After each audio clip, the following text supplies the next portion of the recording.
When I first saw the Wingsland S6, I thought, oh great, a small compact drone I can use to make a proper versus video against the DJI Spark. Because I already did a DJI Phantom 3 versus DJI Spark video, which you can watch right here. But then I tried flying the Wingsland S6, and this thing is a disaster. There was no way I was going to make a proper versus video, but I'm still going to make a video. The Wingsland S6 gave me this sense of appreciation for my DJI Spark, and I just want to show you how awesome the Spark really is. Don't forget to like, comment, and subscribe, and there's a link down below if you want to pick up the DJI Spark. At first glance, the Wingsland S6 looks awesome. It's a small drone that actually folds up and you can actually put it in your pocket. It even won a design award. It has a 13 megapixel camera and it can shoot in 4K.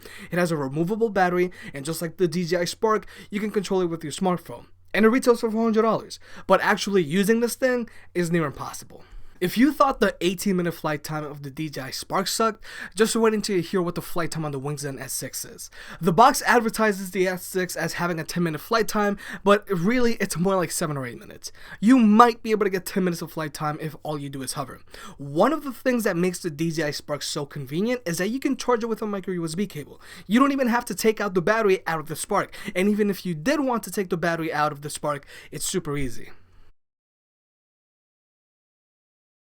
With the Wingsland S6, you have to take out the battery and put it on the charging cradle to charge it. But taking the battery out of the Wingsland S6 is hard if you don't have nails. I mean, just watch me try to take this out. Just watch. Hold on. This is not me acting or pretending to strike with this. Nope. Every single time. Out. There we go. There we go. It's out. And then you gotta put it in the charging cradle. With the Spark, you just plug in a micro USB cable and you're done.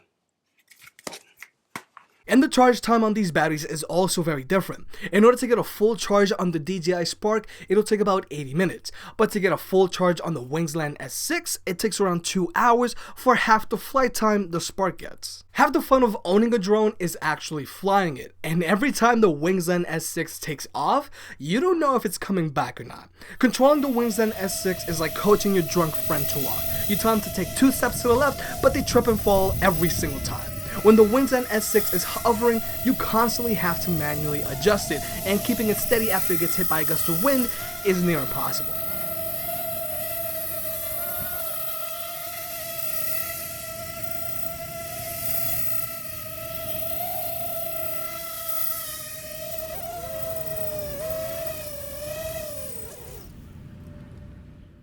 And if you do too many quick micro adjustments on the Wingsland S6, it'll eventually spiral out of control.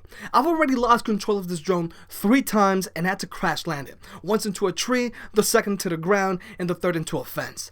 I guess the software on the S6 doesn't know how to counteract the extra momentum when you adjust the aircraft, or maybe the poor control is a result of the small propellers on the S6. And even if you do manage to safely land the S6, don't go and grab it right away. The S6 gets really hot, especially the motors. The DJI Spark also gets a little warm after flying, but nothing like the S6. Actually, flying the Spark is very easy and precise. I've never lost control of my DJI Spark, and it even helps you from crashing it thanks to its 3D sensing system on the front.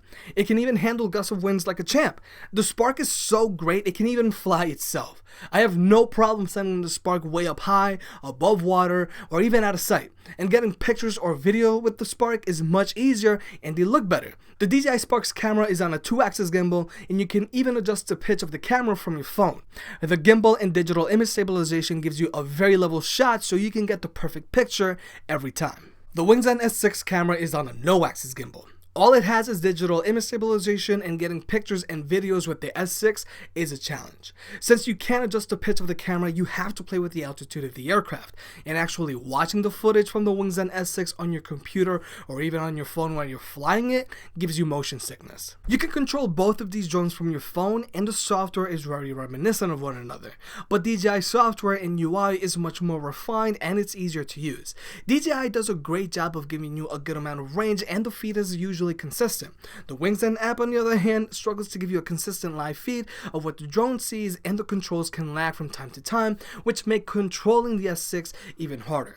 And like I said earlier, since the S6 doesn't have a gimbal, the live feed you see from the drone on your phone can give you motion sickness. And the worst part about the Wingsland app is that sometimes the video files will be corrupted, or it'll say it's recording, but it's actually not.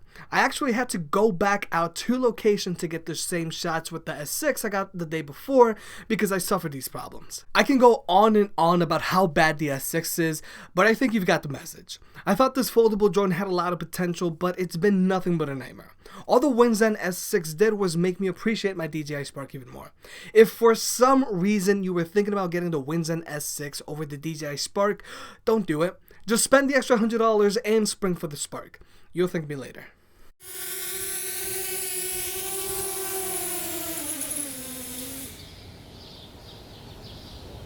Hey, if you enjoyed the video, please like and subscribe. It helps out more than you realize. For more product reviews and deal alerts, check out jimcaddy.net.